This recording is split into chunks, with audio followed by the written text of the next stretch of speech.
just talk about, they were up 70-69, a minute and 18 to go. You guys created a couple of turnovers. Just talk about that last stretch. That's our main focus. Our defense is what really got us the lead in the first place when we had it, and that's what kept us in the game. So we were just staying active, and V did a great job there at the end, keeping forcing a turnover, making them throw a bad pass, and we got a deflection. So that's something we've been harping on all week and pretty much all year. So our defense needs to be our key. First time in program history you guys would be 1 and 2 in the same season. Just what's your thoughts on that accomplishment? It's pretty special. I mean, we're just taking one game at a time, though. Next opponent's up, and we prepare the same way every game. And we had a really good scouting report on this delivered by the coaches, and the scout team did a really good job this week. Just getting us prepared for this game, and that's our motto, is just go 1-0, get on those kind of streaks, and we did a really good job of that. So, Verdell, you talked about how you didn't want the first 12 games to be a fluke, and you wanted to, maybe have something to prove today. You feel like that was part of this? Oh yeah, definitely. I felt like we played with a huge edge today. I think that's the edge that we had the first 12 games. And I mean, it's a huge win for us and the university, and hopefully it gives us momentum going on in the rest of the Big Ten conference season. You've been kind of a defensive leader this year, but to see everybody else kind of step up their defense as well, I mean, what does that say about this team? It just shows you that we're a defensive-minded team, we got to realize every night that our defense creates for our offense. And the reason why we were still in that game and got back in that game was because of our defense. When they put me on the ball, I just try to set the tone. And my teammates did a great job guarding and keeping the man in front of them. And you see defense won us the game as well. So, I mean, when we say it, we got to do it, And I'm starting to believe we're doing that. Verdell, as a senior, does it mean a little bit more that Ohio State is a Big Ten opponent, that this is a winning conference after all that you've been through the last 3 years? Oh yeah, definitely. It's a huge feat for us. I mean, they gave us pumpkin heads the past few years, and finally, get over that hump and get the W. I mean, it's huge for this team, but especially for the seniors who went through so much. A little on the point of the defense that you guys were able to perform, and what's it mean to be able, Vic, for instance, you have back-to-back steals to go and take the lead, go up. What's it mean to be able to grind out a win like this on the defensive end instead of what happened against Kentucky, where it's a last-second offensive play?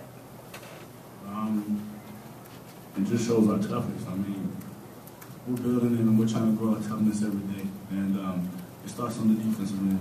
And, our coach has been harping on it, and credit to them, credit to our scout team, Ralph, Jeff, Taylor, all them guys. They did a great job this week in preparing us for this game. They played really hard and forced us to play hard too, And, we had to realize that defense was going to win the game, We did a lot of defense and a lot of running and stuff in practice. So, I mean, it just goes to show that if we really put our mind to something, we can accomplish anything. Would you talk about doing this with the fact that Cody only played 4 minutes in the second half? Oh, I mean, he got some tough calls against him. But, I mean, that's why this team's so special. When a player goes down or gets out, they need to kind of step up, I want to really, give a shout out to Austin and Remy. They came in at crucial points of the game and gave us a big momentum change. I thought Remy really got into crafts today and made it a little tired. And then when Vic got on, it was all she wrote. So I mean, it's a team effort, and we're starting to see this how good we can really be. Verdell, how did that experience against Kentucky help you guys down the stretch today? I thought it was watching a film of Kentucky was a learning experience. Now against Ohio State, it was a similar situation. We know that we have to make better plays. We can't have turnovers. I mean, Cody wasn't in there really, throw it in there and get a bucket. So we had to run through our offense and be sharper, cut harder, screen harder. And that's what we did. What did happen specifically on the last 2 against defensive possessions when you guys did cause turnovers? What were you trying to do on those 2 plays, and just what kind of worked out for you? I mean, Coach said this. This is about toughness right here. We came and huddled after Coach Green talked to us and said, look, this is what the off-season is for. This is what, running ladders and running stadium stuff before. This moment right here. And I'm just proud of my teammates because, I mean, we believe in that. We fought it.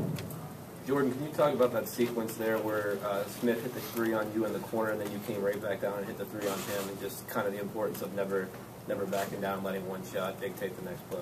Yeah, that's something that we've been talking about too. This one play get you down. You just got to come back right back at him, and not let it affect the rest of the game or the next play to come. So I really learned that from earlier in this practice that we had earlier today and yesterday, and just not getting my head down about things and being hard on myself. So he hit a tough shot. V did a good job of forcing him, and he just hit a tough shot. So just coming down, I just saw an opening. He backed off a little bit and just let go. Seemed like early on you guys were doing a better job of getting the ball inside to Cody. Was it just finding better angles or putting more of an emphasis on it, or kind of what was the difference in terms of that? Obviously we work on that all the time, and it's a huge part of our team offense, and playing through him and getting him the ball because he'll pass, he can do all that kind of stuff with the ball. So definitely an emphasis that we wanted to do is establish an inside presence so he can go inside and out. It's the smartest thing for us to do, really. So we were able to do that. How much did foul trouble just affect this game on both sides? Because obviously Cody goes out, but obviously you got Buford and Thomas and Solinger all into foul trouble. Just how much of that just kind of changed the dynamic of this game? I thought it made, even though it made them use their bench, a lot of the film we watched, they go 6 deep, maybe 7, and today they had to, use a lot of the players that usually don't get that much playing time, and playing in an atmosphere like this is different for players like that. And I thought the fans were great today. I thought the fans, really, even though the students were here, I thought the fans really got after it, and it got real loud in here today. So it was a good game. Was anybody surprised that Buford put up the quick 3 there with 5 seconds left? No, I wasn't surprised at all. I knew he was going to get the ball. And, I just tried to contest it, without fouling. And I just got there. Do you guys feel like you're developing a real home court advantage here, especially after these 2 big wins? We're just taking it one game at a time, Like we've been saying all year long, just 1-0, that's what we're trying to be every game. That's what we're doing, just taking it one game at a time. So we're just going to continue to keep doing it. Anything else for the guys? Victor, when they increased the physicality and increased the tempo in the game, you guys were able to match that as the game went on. Was that the mentality going in? Was just to go with them, hold the blow in this game? I guess. It's a toughness game, man. We've been working real hard all season. We've gone through a lot, man. And it's hard not to. It's hard for you guys to see it because you guys are like outside looking in, but from my perspective, man, we've been working real hard, For the past couple of years, we've been going through everything you can imagine, ups and downs, And, it was motivation, All that stuff we go through, we can't come out here and get punked, We just went toe-to-toe with them, They've been punking us for the past couple of years. And we realized that this year we had to go toe-to-toe with them. And we came out with a victory.